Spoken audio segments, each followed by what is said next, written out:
বিপদে পড়ে টাকা চেয়েছেন কারো কাছে, সাথে সাথেই ব্যবস্থা করে দিয়েছে। তার মানে এই নয় যে আপনার জন্য টাকা নিয়ে সে বসেছিল।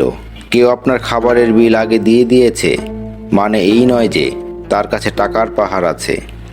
লোকাল বাসে আপনার ভাড়াটা পরিচিত কেউ দিয়ে দিয়েছে, মানে এই নয় যে তার মানিব্যাগ ভর্তি টাকা আছে। তার টাকার পাহাড় নেই, কিন্তু পাহাড়ের চেয়েও উঁচু একটা মন আছে। কেউ আপনাকে বিনয়ের সাথে সরি বলেছে, মানে এই নয় যে সব দোষ তার। কিছু দোষ হয়তো আপনারও ছিল, অথবা তার আসলে কোনো দোষই ছিল না। শুধু অহেতুক ঝগড়া করে সম্পর্কটা নষ্ট করতে চায়নি বলেই সে সরিটা নিজেই বলে দিয়েছে। এটা তার দুর্বলতা নয়, এটা তার বিনয়। কেউ আপনার সব কথা মেনে নিয়েছে, মানে এই নয় যে আপনি সবসময় যৌক্তিক কথা বলেন, বরং আপনাকে সে প্রচণ্ড ভালোবাসে বলেই আপনার যৌক্তিক অযৌক্তিক সব কথাই সে মেনে নেয়, যাতে আপনি এতটুকু কষ্ট না পান। সব কথার জবাব সবাই মুখে দেয় না।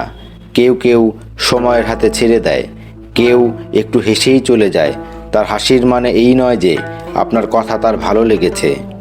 যার সম্পর্কে আপনি খুব মিথ্যা বাজে কথা বলেছেন, তিনি সেসব শুনেও প্রতিবাদ না করে চলে গেছে, মানে এই নয় যে সে আসলেই তাই যা আপনি তার সম্পর্কে বলেছেন, বরং লোকটার তার নিজের প্রতি সম্মানটা অনেক বেশি, যার কারণে কারো নোংরা কথার জবাব দিয়ে তিনি তর্কে জড়াতে চায়নি। কেউ আপনাকে ক্ষমা করে দিয়েছে, মানে এই নয় যে আপনি খুব ছোট ভুল করেছেন বা কোনো অপরাধী করেননি, বরং এমনও হতে পারে তিনি বিচারটা মহান স্রষ্টার হাতেই তুলে দিয়েছেন। প্রতিশোধ না নেওয়াটাই কখনো কখনো বড় প্রতিশোধ হয়ে যায়।